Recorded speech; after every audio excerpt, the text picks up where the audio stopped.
In this lecture, I'll be discussing the basics of capital budgeting. For those of you who have not heard this phrase before, capital budgeting is a phrase used to describe an organization's process of planning and evaluating expenditures on assets whose cash flows are expected to extend beyond 1 year. We'll start off our analysis of capital budgeting by looking at net present value and the NPV rule. Then, we'll take a look at other capital budgeting techniques like the payback rule and the internal rate of return. Finally, I'll discuss some of the differences between each of these methods and additional factors we need to consider when making capital budgeting decisions. Let's start off with a very quick example that I've given in a previous class. You are currently a manager at Euroland Foods and you're considering 5 projects your firm could be invested in. You can expand into a new area, acquire a brewery, develop and introduce a new product to the market, purchase a new trucking fleet to help with distribution of your products, or you can purchase a purification system that would help your firm meet increased regulatory standards that will take effect in the next several years. How would you rank these projects? When we talk about capital budgeting, we need to evaluate all the aspects of every project we should be considering. There are numerous criteria we could use to determine which project is best. We might want to know what return each project is expected to offer for our firm. We might also want to know if one project is riskier than the others. We might also want to consider whether one project affects our other operations or sales to any other product that we're selling. Finally, we might also want to know how much value each project adds to the firm. This last consideration is arguably the most important for us as managers. The problem I just gave you is a perfect example of a capital budgeting decision. You need to estimate cash flows and determine the risk and reward of the project. Capital budgeting refers to the process of analyzing, selecting, and performing ex post analysis on a project. The projects in which we're investing are long-term projects, and we always want to analyze these projects in several different ways. There are many types of capital budgeting projects. For example, we could have replacement decisions, which are decisions whether to purchase capital assets to take the place of existing assets to maintain or improve existing operations. An example of this is the decision whether to purchase a new trucking fleet to replace our current trucking fleet from the previous example. We can also face expansion decisions, which involve us deciding whether to purchase capital budgeting projects and add them to existing assets to increase existing operations. The acquisition of the brewery or the new product rollout from the previous example would be good examples of expansion decisions. Now let's talk about techniques frequently used to determine which projects are more valuable than others. I mentioned the net present value method at the beginning of this video, but there are other methods we can use. These include the payback or discounted payback method, which tell us how many periods it will take until we've paid back our initial investment. We can also use the internal rate of return or modified internal rate of return, which will give us an actual estimated return on our investment over the lifetime of the project. Let's start with the net present value method. This is one of the most widely used capital budgeting techniques. It's very similar to the other valuation techniques we've already talked about in these videos, and we're going to estimate our future expected cash flows. The cash flows we estimate using this technique are the cash flows we receive only if we accept the project. This means they are the cash flows we would not have received if we hadn't accepted the project. The reason I'm making this distinction is because a project can offer what are called synergistic benefits. For example, if we start selling a new product in a store we own and it's popular, perhaps customers that are coming into our store to buy that product also buy our other products when they otherwise wouldn't have. In other words, when estimating cash flows received, if this project is accepted, we need to factor in the total increase in cash flows assuming the project is accepted across all of our sources of cash flow. Next, we need to determine the required rate of return for projects of this risk. The required return on a project is known also as the discount rate. It's the return you demand as an investor for projects of this risk. If the project is very risky, you should demand a higher return. The final step is to discount all expected future cash flows by the required return and subtract the initial investment. The result will be the net present value of the project. If the net present value is positive, we should consider investing in the project. This is because the net present value, or as I'll refer to it from now on, NPV, represents the value added to our firm. If it's positive, this is good for us. If it's negative, this means accepting the project takes value away from our organization. If you have an NPV less than 0, you would never want to accept the project. NPV is the only approach we cover that directly relates a project to the impact on firm value. NPV is a direct measure of how well this project will meet the goal of increasing shareholder value. Let's take a look at an example. In this example, you know that a certain project will offer you the following cash flows. You receive a cash flow of $100,150 1 year from now, $89,320 2 years from now, and $100,010 3 years from now. To get those cash flows, you have to make an initial investment this year, or in year 0, aka right now, of negative $225,000. Your required return for assets of this risk is 13%. What is the NPV of this project? Now, there are 3 ways to solve this problem. First, we can solve it by hand. We can also use our BA2 calculator, and then finally, we can use Excel to get the job done. Let's work this problem by hand first. Like I mentioned earlier, all we're doing is estimating cash flows, and then estimating our required return, or discount rate, and then using the time value of money formula and subtracting our initial cash flow. In this case, we know we have an initial cash flow of negative $225,000. So what we're going to do is we're going to take that negative $225,000 and we're going to add to that all of our cash flows in year 1, in year 2, and year 3, and we're going to discount those cash flows by 1 plus our discount rate of 13% for however many years it is until we receive those cash flows. So in the denominator here, I have our 1 plus our 13% discount rate to the power of 1 because we receive $100,150 1 year from now. And in year 2, we receive this amount, and we're discounting it for 2 years at a 13% discount rate. So that's why I have this, and then same thing for year 3. When we add up all of these, that's going to get us our NPV of about $2,890.93. Now, this positive NPV indicates that if we accept this project adds value to our company. Now, let's go through this example using the BA2 calculator, and then after that, we'll use the Excel. So I'm going to move over to our BA2. So here we have our BA2 calculator, and the way we're going to work this problem is by going first to the cash flows button, the CF button. So I'm going to click on CF, and the CF0 tells us that we want to input our cash flow at time period 0. Well, in this case, our cash flow is negative $225,000. So that's what I'm going to enter. So 225,000, make that negative, and press enter. Now I've locked it in. Next, I'm going to go down and enter my cash flow for year 1, which is $100,150. And that's positive. I'm going to enter that and lock it in.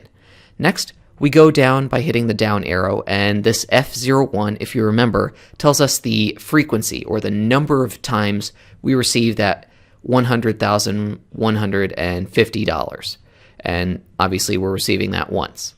So scroll down, enter our cash flow in year 2, and that's going to be $89,320, and I'll lock that in. And we're receiving that for 2 years, so that's fine. Next, we have a $100,010 payment, and I'm going to lock that in. All right, so now we have what we need. to get our NPV, I'm going to go over to, obviously, the NPV button. And the first thing I'm going to need to do is select our discount rate, or our required rate of return. In this problem, it was given at 13%. So that's what I'm going to enter in percentage form. Just 13, and then enter, scroll down, and hit compute. And now we can see that our NPV is exactly what I have up here, which I did by hand. So that's how you use the NPV buttons on the BA2 calculator. Now, another thing we can do, and I know I'm getting ahead of myself, but if we want to, we can actually calculate the internal rate of return for this, for these cash flows. And your internal rate of return, which I'll talk about in a few minutes, is really just your rate of return on this project. And that's what this IRR button is. So if you click on IRR and then hit compute, this will tell us your rate of return on this project. So 13.76% per year. So that's a nice tool that we can make use of. But now I'm going to go and work this problem in Excel so you can see how it's done.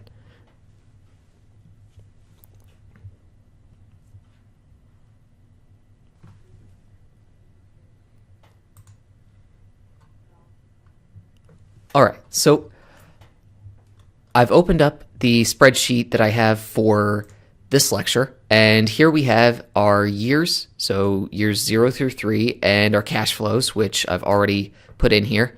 And just ignore this stuff for a second. We'll talk about that in a second. Now, to get our NPV, all we're going to do is use the aptly named NPV function, or equals NPV. And when you put the first parentheses here, you're going to see that you're going to be asked to enter your rate. And that rate is really just your required return, or the discount rate. So that was given at 13% in this problem. So 0.13, comma, and now, unfortunately, this is a bit tricky and people always get hung up here. We're going to highlight all of our future cash flows, not every single one of our cash flows, because this year 0 cash flow occurs as of right now. But we want to highlight all of the cash flows we expect to receive starting after the present. And so that's just cash flows in year 1, year 2, and year 3. The reason we only highlight these 3 cash flows is because the NPV function in Excel automatically discounts everything, and it starts immediately. So it's going to discount this 100,150 by 1 plus 0.13 to the power of 1, and then this to year 2 over 2 years, and this over 3 years. So we don't want to highlight this negative value immediately, because the NPV function will discount that by our discount rate. So what I'm going to do is I'm going to close our parentheses and just add in the initial investment we made directly by just putting plus and then selecting the cell. And now we get our answer that we've already seen twice. So $2,890.93. So that's how you get the NPV formula and use it in Excel. Now, if you want to see what happens when we adjust our discount rate, that's what I have here.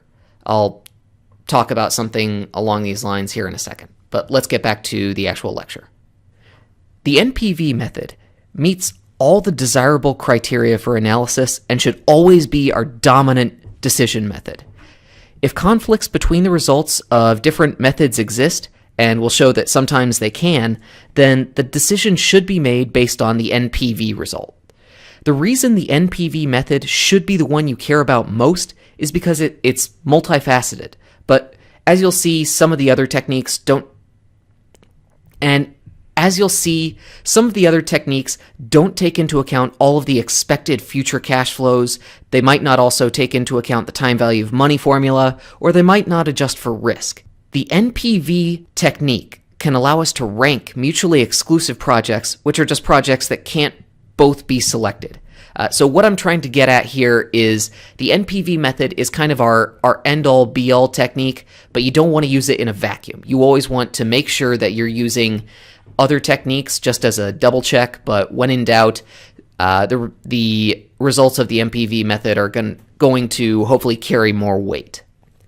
Now let's talk about the payback method.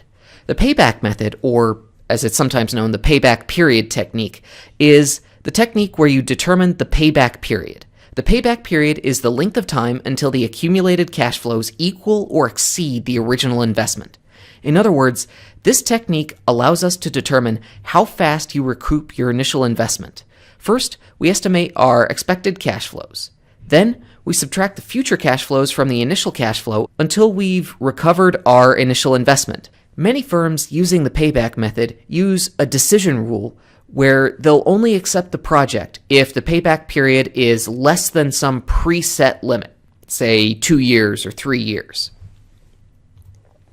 Now, let's go back to that example I gave you when we discussed NPV. I've listed our cash flows, and now let's calculate the payback. To do this, we add each period's cash flow to the initial cash flow and calculate the cumulative cash flow we've received or paid out for this project. Once that cumulative cash flow equals 0, we're done. Now, as you can see in this example, the cumulative cash flow becomes positive between the end of year 2 and the end of year 3. To calculate the payback of this project, we divide the absolute value of the remaining cash, or I guess I should say the remaining negative cash flow at the end of the last year where we have negative cash flow, so in this case, negative $35,530, by the cash flow we'll receive in the next year, which is $100,010. Our end result is going to give us a payback period of 2 plus, well, this fraction, 35,530 divided by 100,010. So 2.36 years. In other words, the payback method in this example is telling us it'll take us about 2.36 years to pay back our initial investment of $225,000. There are both pros and cons to the payback method. First, it's easy to understand how quickly you'll pay back the initial investment. Also, because later cash flows are more difficult to estimate, another benefit of the payback method is that you don't need to estimate cash flows after the payback period. However, there are a lot of drawbacks to the payback method.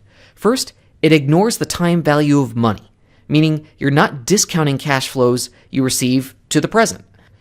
Second, you're setting what could be seen as an arbitrary cutoff point for the payback period, after which you're just not considering a project. Finally, if a project has long-term cash flows that are extremely large, and let's say they occur after the payback period, those cash flows are not going to be considered in your calculations. The classic example would be a large-scale project like a nuclear power plant or a large piece of commercial real estate that takes years to develop. Typically, the payback method is used in practice for short-term projects. A common modification to the payback method is to calculate the discounted cash flows associated with a project and then estimate the payback period. The reason this discounted payback method is useful is because it overcomes one of the most glaring drawbacks to the payback method, the lack of discounting. In the discounted payback method, we first estimate our cash flows and our discount rate. Then we discount our cash flows, and then finally, we calculate the discounted payback period. So let's take a look at how this works. So I have the exact same example that I walked through initially. We have 3 future cash flows, and we have our initial cash flow. So step 1, get our cash flows and our discount rate. So that's done. Step 2, discount our cash flows by our discount rate using the time value of money. So that's what I've gone ahead and done here. So 100,150 divided by 1 plus our discount rate to the power of 1 gives us our discounted year 1 cash flow, and same thing for these second and third year cash flows. That's step 2. Step 3, sum everything up and determine your discounted payback period. So because our cumulative cash flows go positive somewhere between the end of year 2 and year 3, what we're going to do is we're going to take 2 years and then add to that the absolute value of this amount that we still owe at the end of year 2 and divide it by the discounted cash flow that we receive in year 3. So in this case, it's going to be 2 years plus the absolute value of negative 66,421 divided by 69,312. So our discounted payback period is going to be 2.95 years. Now let's talk about IRR, or the internal rate of return. Simply put, the IRR is the discount rate that makes the NPV equal 0. The IRR method calculates the rate of return on your investment. Typically, the IRR method is used in conjunction with a decision rule, which states that you should not accept a project if the IRR is less than some hurdle rate. Now, we usually can't compute the IRR by hand since we're simply solving for the discount rate in an NPV equation. It's literally impossible to solve this problem, what you see down here, by hand if you have a couple years worth of cash flows. Let's go ahead and use the same example we've been using to solve for the IRR. And I realize I already did this, but I'll just reiterate it right now. So I'm going to jump over and use the BA2 Calculator, and then we're going to use Excel to do this. All right, so we have our cash flows already entered from the NPV example. We essentially had that negative $225,000 CF0. So first thing you're going to do is go over to the cash flow buttons and put in your cash flows. So that's what we've already done. So we hit negative 225,000 and then enter, and then hit the down arrow and put in our 100,150 cash flow and hit enter again, and then hit the down arrow. We have 1 year where we're receiving that cash flow. And then we receive our 89,320 cash flow.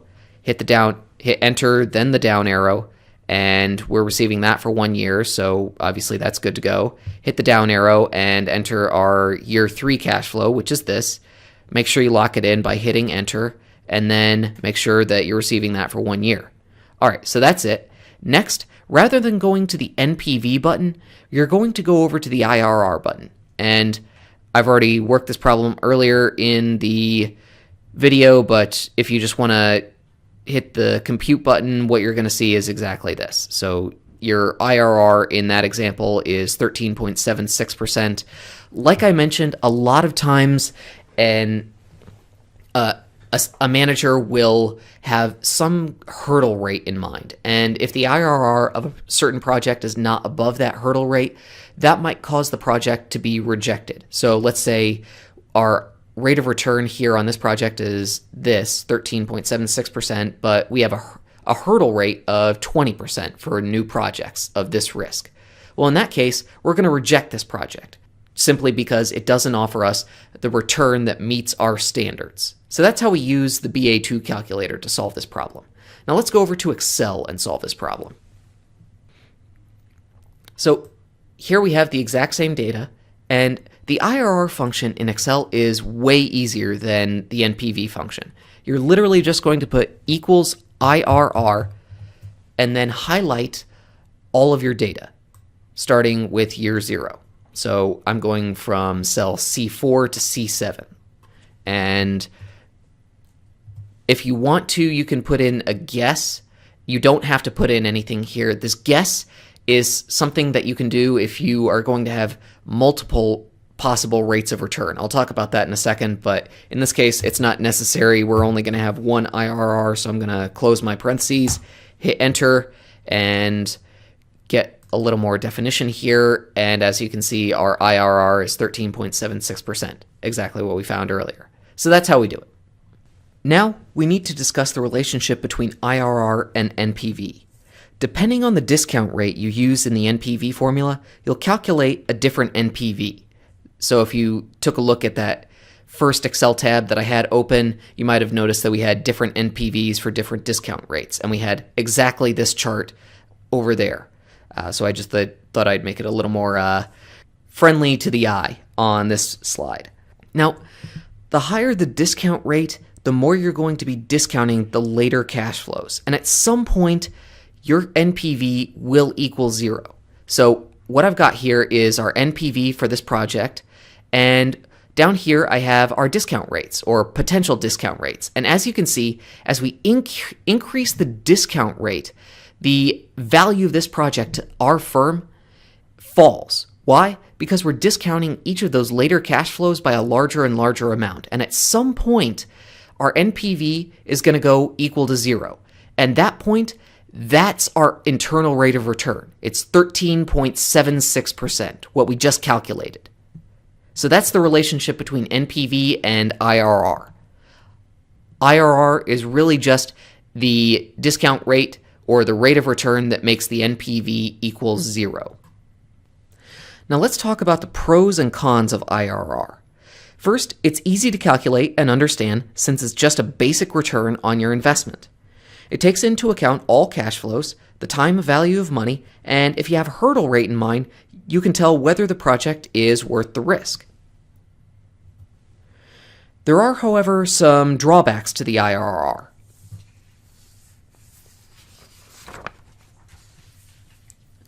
First, in some cases, the IRR can produce several answers. I'll show you that in a second. Next, it can't rank mutually exclusive projects. Remember, those are projects where accepting one means that you can't accept the other, usually because you lack the financial resources to accept both projects. As a side note, the opposite of mutually exclusive projects are independent projects, where you can accept multiple projects, or accepting one project does not preclude you from accepting another project. Now, the reason IRR can't be used to rank mutually exclusive projects is because all it gives us is a rate of return. That doesn't tell us how much value is being added to the firm. If we're comparing two projects and one project is much smaller than the other but has a much higher IRR, we might actually prefer the larger project because it offers more total value to the firm. Finally, IRR assumes you're able to reinvest any funds you earn in the lifetime of the project at the same rate. This is not always true, since sometimes interest rates or market conditions change. If you receive a $500 cash flow from a project with an IRR of 20%, but you can't find a way to invest that $500 cash flow to earn a 20% investment, then the IRR is not an accurate estimate of the return you're getting. Finally, non-conventional cash flows can produce multiple IRRs for a project. And non-conventional cash flows mean the sign of the cash flows changes more than once, or the cash inflow comes first and then the cash outflows come later. If this occurs, you will have multiple possible internal rates of return. This is problematic for the IRR rule. However, the NPV rule still works perfectly. Non-conventional cash flows and multiple IRRs occur when there's a net cost to shutting down a project. The most common examples deal with, say, collecting natural resources. So after the resource has been harvested, there's generally a cleanup cost associated with restoring the environment. So the classic example might be you've built a nuclear power plant, and then after the power plant has run its life and you need to tear down the plant, you're going to have some cleanup costs that are going to cost your firm money. In that case, because we have negative cash flows followed by positive cash flows followed by negative cash flows, we're actually going to see multiple IRRs. Let's take a quick look at an example. All right, so here's an example I just threw together. In this example, we have a negative cash flow right now, followed by 4 positive cash flows, followed by a negative cash flow. So this would be an example of, say, the cleanup cost to building a nuclear reactor down here. Now, if we wanted to plot our NPV for discount rates, various discount rates, this is what we'd get, something like this. Now, if we want to plot that NPV and the IRR, or I guess we'll say our discount rate, this is what we'd get. Here's our 0 line indicating 0 NPV, and as you can see, because we have changes from negative to negative, we actually have 2 places where the NPV crosses 0, aka we have 2 potential IRRs. Now, if you remember, a few moments ago, when I calculated IRR using the function in Excel, I highlighted the cash flows, and then we had this guess option. This guess option allows you to tell the computer which IRR, which potential IRR you want by telling the computer, I want the IRR that's closest to whatever you enter. So if I enter, let's say, 20% here, it's going to give me the IRR that's out here around 22%. Okay, so 20.31. If I enter the guess of whatever is close here, say like 4%, I'm going to get the IRR very close to that, so 3.39%. So that's how you use the guess function, which is something you occasionally have to do if you expect you'll have the sign of your cash flows flipping. So this is a big drawback to the IRR method.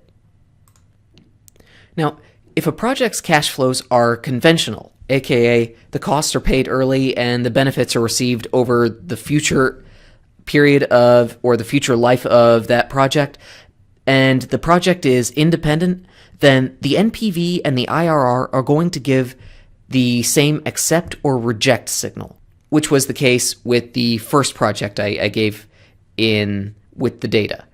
However, there are situations where NPV and IRR will give conflicting answers. And these are usually cases where we have non-conventional cash flows or mutually exclusive projects. Let's take a look at one of these examples. All right, so this is a very simple example of two mutually exclusive projects, and our result, as you see here, is going to be that depending on the method we choose to rely on, we're going to be selecting a different project. Let's go ahead and actually work this project in Excel so we can actually get some additional experience on calculating IRR and NPV. All right, so I'm in Excel now, and we have those same two projects that I threw up here. And here's our cash flows for each year. Let's calculate our IRR for each project. So equals IRR.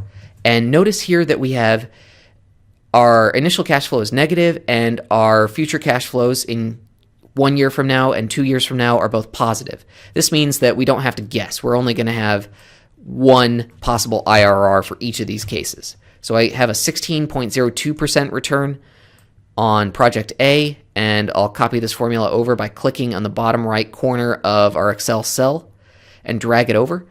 And our IRR for project B is 11.94%. Now let's get our NPV. So our NPV is going to be equal to, well, we know our rate of return or our discount rate is 8%. And we're going to highlight our future cash flows and then close parentheses and then add in our initial cash flow of negative 1,000 for project A. And here we see that our NPV is $112.83 for project A. And to save a little time, I'm going to click on the bottom right-hand corner of this cell and drag it across, and that's going to copy the formula across. So that's exactly what I've done. Now notice here that in this case, we have an IRR that's higher for project A and an NPV that's higher for project B. So in this example, these two methods are telling us that we should select different projects. So this is a case where if we see something like this, normally we would want to select the project that adds more value to our company, to our firm. And that would be based on the NPV rather than the IRR. The reason being that this NPV of 148.01 tells us that if we accept project B, we are adding $148.01 to the value of our firm, or we're expecting to add that much, versus $112.83 for project A. So in this case, if everything else is held equal, there's no things that we haven't considered, select project B.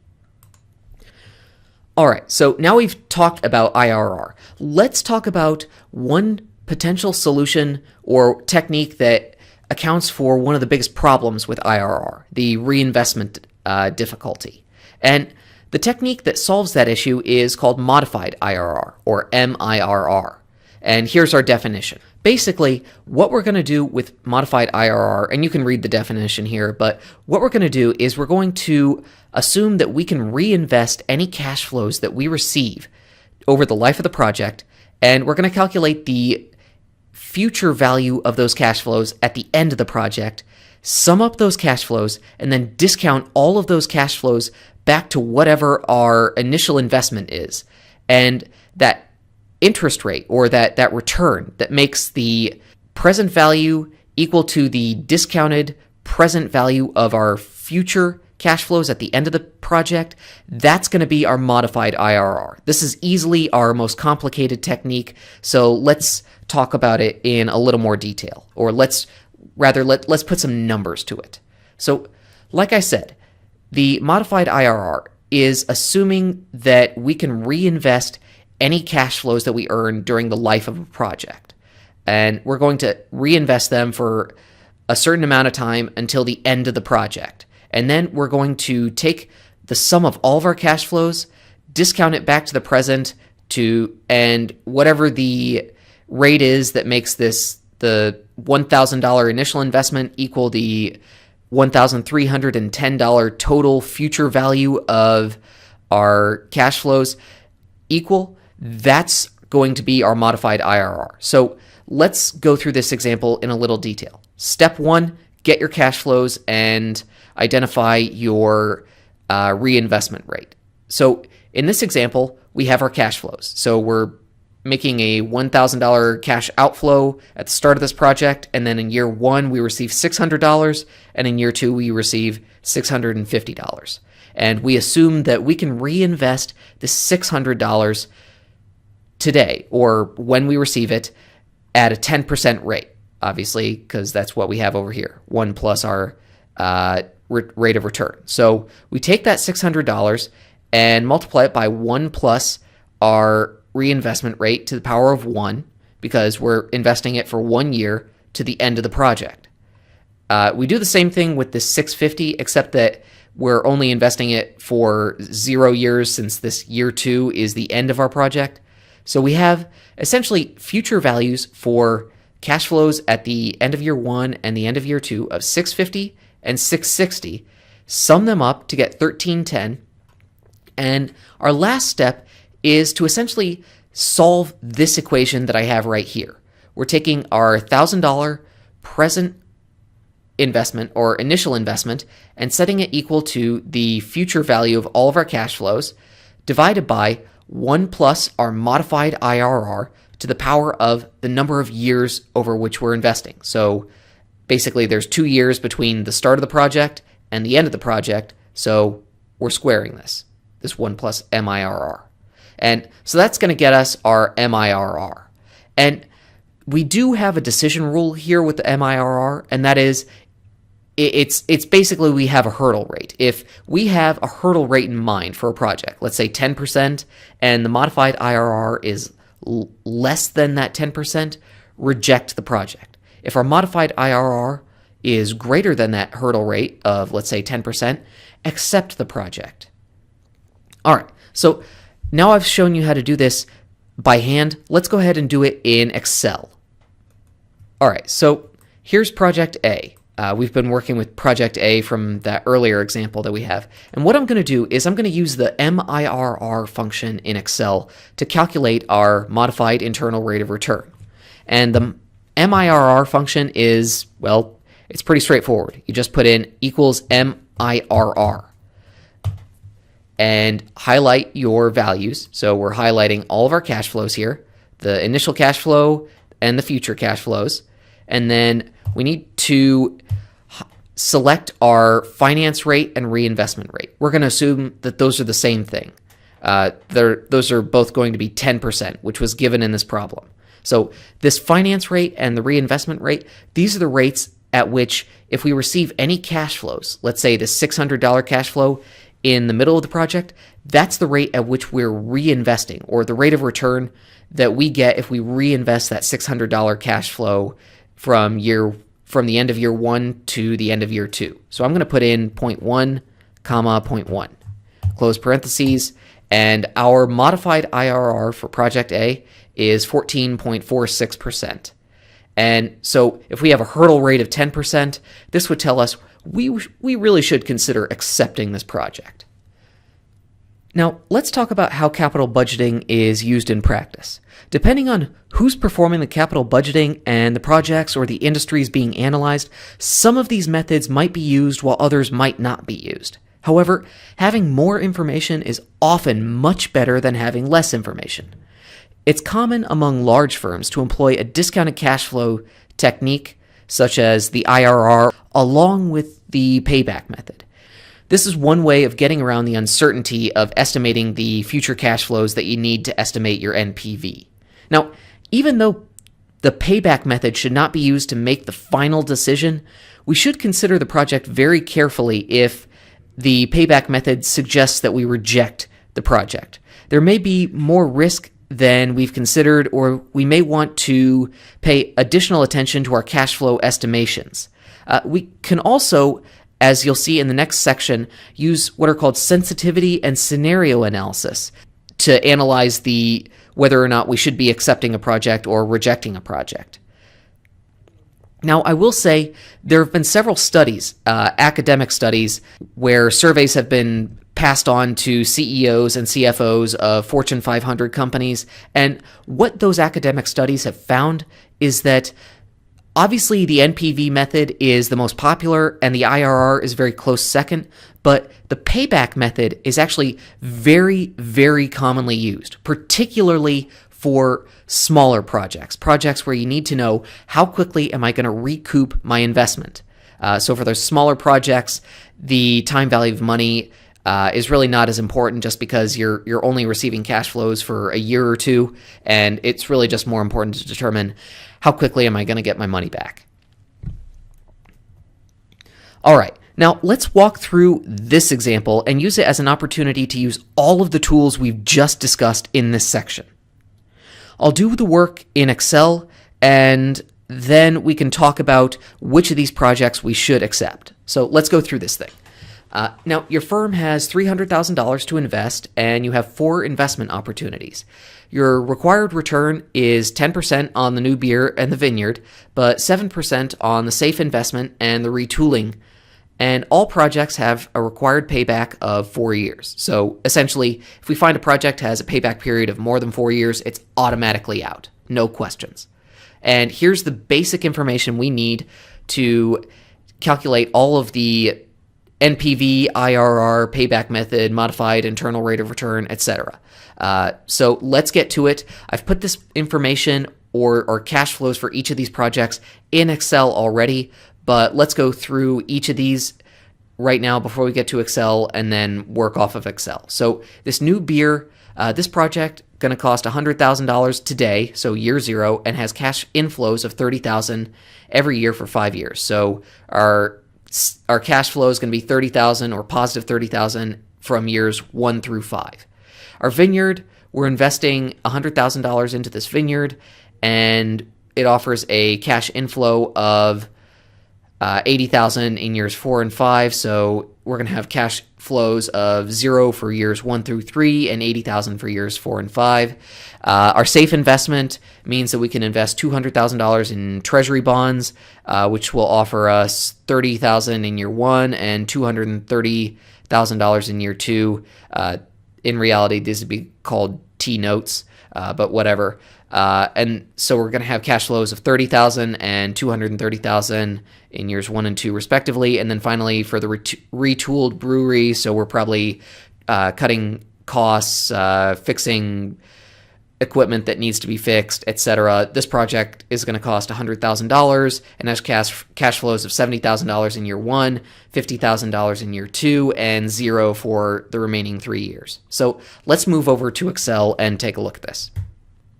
All right, so here we go. We have all of our cash flows put in Excel, and this is something that you can obviously do yourselves. I've assumed that our discount rate for the project is 9% in Excel, but here we have a required return of 10% on the beer and the vineyard and 7% on the latter 2 projects, so I'll need to adjust that. So we'll just set this at 10% for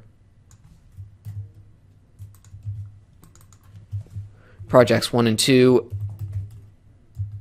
or I guess those would be projects A and B, and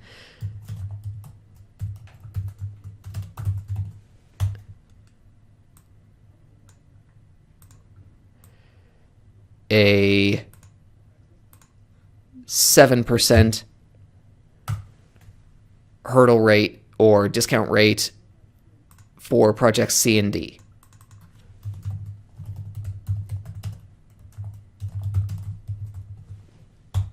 All right, now let's go through and calculate all 5 techniques or all 5 statistics that we have been talking about. Let's get our NPV first. So we're going to use equals NPV for project A, and our discount rate is going to be 10%. And we're going to highlight our future cash flows, not our initial cash flow, because NPV, this function automatically discounts the very first cash flow, and our first cash flow technically occurs right now, so we don't want to discount it. So I'm going to close parentheses and then add in our initial cash flow. All right, so that's our NPV for project A. Fairly positive. Our IRR is just calculated as equals IRR, and you highlight your return stream or your cash flow stream. So we have a 15.24% return. That's pretty good. Next, let's get our payback method, and then we'll get our modified payback method. Now, to do this, we're going to have to get a little more complicated. So what I'm going to have to do is I'm going to have to determine how soon it is until this project breaks even. And to help us out visually, what I've gone ahead and done is I've put together some additional cells. And what I'm going to do is I'm going to work over here in columns K through O, and I'm going to add in each of our cash flows until our cumulative cash flow goes positive. All right, so I've copied this formula down, so obviously, as you can see, whatever is above the cell, we're adding whatever our current year's cash flow is to that. And so our cumulative cash flow goes positive between the ends of years 3 and 4, so we know that our payback method is going, or our payback period is going to be equals 3 plus the remainder of the absolute value of whatever we have left at the end of year 3 divided by the cash flow that we receive in year 4. So I'm going to close parentheses, and our payback period for the very first project, project A, is 3.33 years. So that certainly meets the requirement of having a payback period of less than 4 years. Next, we get our modified payback period, and to do that, I'm going to first need to discount all of our future cash flows by 1 plus our discount rate of 10% for projects A and B.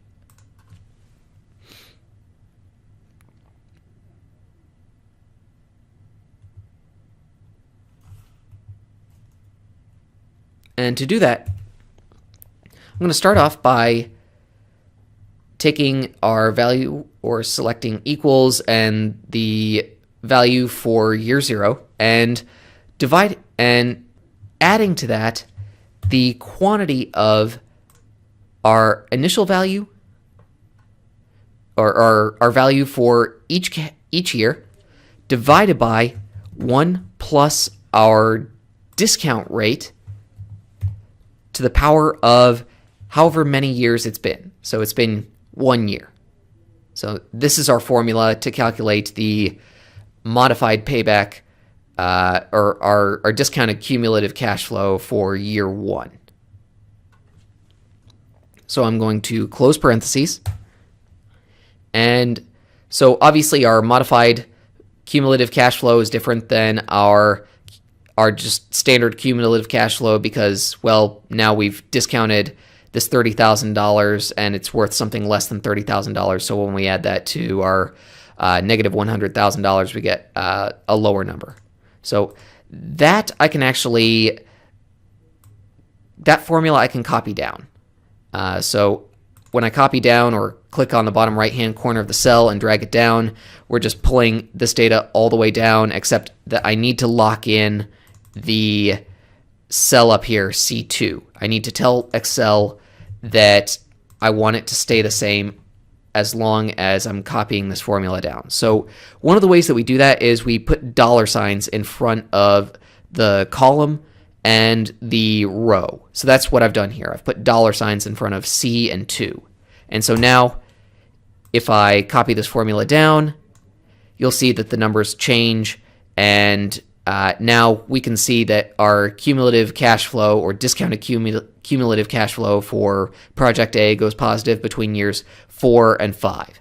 And so to calculate the modified payback, all I need to do is just take 4 plus however much I have left over here, so 4,904, and divide that by our discounted value for year 5. So our discounted value for year 5 is just going to be 30,000 divided by 1 plus our discount rate to the power of 5. So our modified payback period, and always remember to use the absolute value.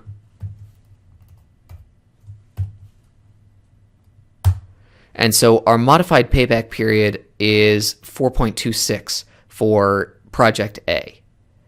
So obviously that's not as good. It never will be when you're using modified payback and payback. All right, let's get our MIRR. And to do that, I'm going to use the equals MIRR function, and I'm going to highlight my values, and then I'm going to put in, we'll assume that our reinvestment rate for MIRR is 7%, 0.07, comma 0.07. And so our modified IRR is going to be 11.52%. So if we had a hurdle rate here that was higher than that MIRR, then that would make us want to reject this project. But we really don't have a hurdle rate in this case. Now let's go ahead and get the statistics for these other 3 projects.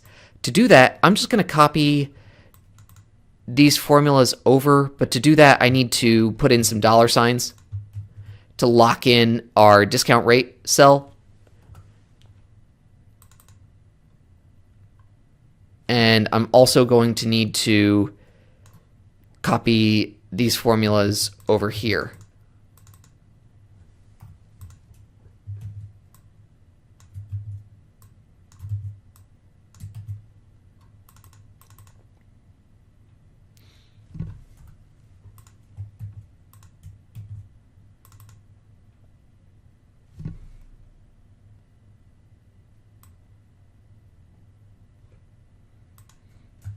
And I'll put in some dollar signs for our exponents, and then copy that down. And then lastly, to get our discounted cumulative cash flows for projects C and D, I'm going to need to change the discount rate from 10% to 7% because we have a different discount rate. In other words, these projects C and D are less risky, and so therefore we want to discount them less than we did for projects A and B. And so I've gone ahead and moved our discount rate down to 7% from 10%. And now if I copy that over, this is what we get. And I can just go ahead and copy these down.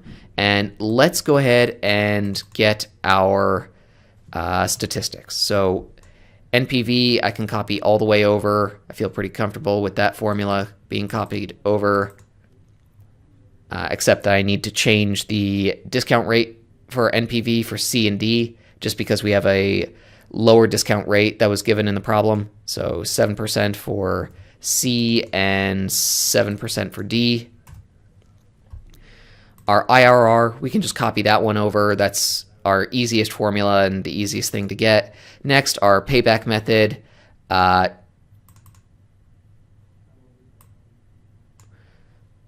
So for the payback method, the issue we have for that one is that we need to change our number of full years until we're paying back our initial investment. So in project B, we don't actually have a positive value until year 5. So that means we should take 4 plus this remainder.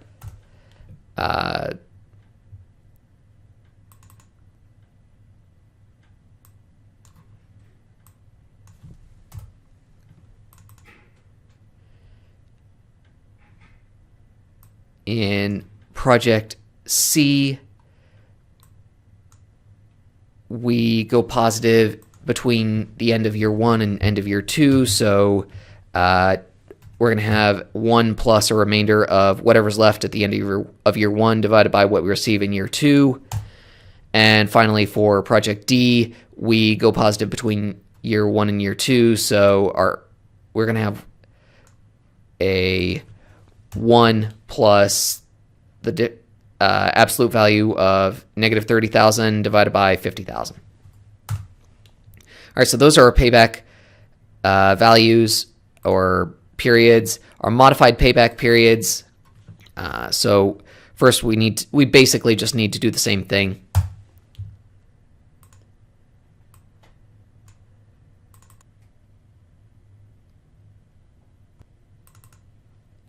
And we're going to change the discount rate to 7% and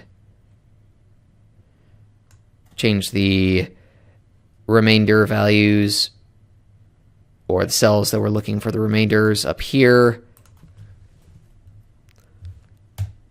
And so we have 1 plus however much our remainder is, and that's going out to the power of 2. And lastly, we do the same thing for this one.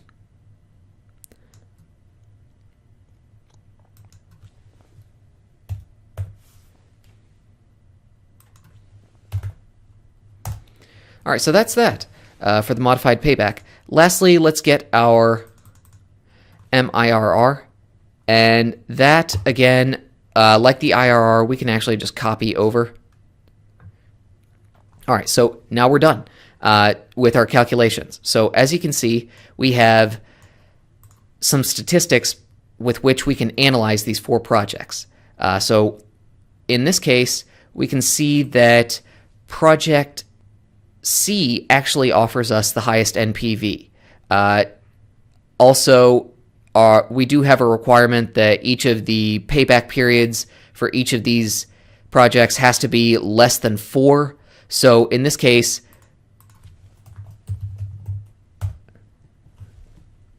we would not want to accept project B because our payback period is greater than 4. So automatically, project B is out. Next, we want to take a look at the IRRs. So our NPVs in terms of total value added to our firm. Project C is first, A is second, D is third. In terms of IRR, again, actually it flips. So project A is first, project C is second, project D is third. If we go down to some of these other statistics, A has a longer payback period. That could be a concern if you want to get paid sooner. But at this point, once we've identified these 3 projects and let's say we only have $300,000 to invest. I mean, it is personal preference. I think I would probably accept project C, certainly because it adds the highest NPV, and then project A because it adds the next highest NPV. But some people might view the higher payback period for project A as a bit concerning and might choose project D instead. That comes down to preference, but other than that, I mean, I'd say you'd be in good shape if you selected project C or C and A or project C and D. It really just comes down to preference. So with that, we're going to wrap up that example. All right, now let's summarize what we covered. First, it's important to always use multiple methods when making capital budgeting decisions because each method has drawbacks. Second, the NPV method is the most popular technique since it actually calculates the total value you're adding to the firm. Next, the IRR will give you the rate of return, assuming you can reinvest the proceeds of your investments all the way through to maturity. Finally, the payback method does not take into account the time value of money, which is why it's often used for short-term projects. This is also why we sometimes use the discounted payback method. I hope you found this video useful, and I'll look to see you on the next one.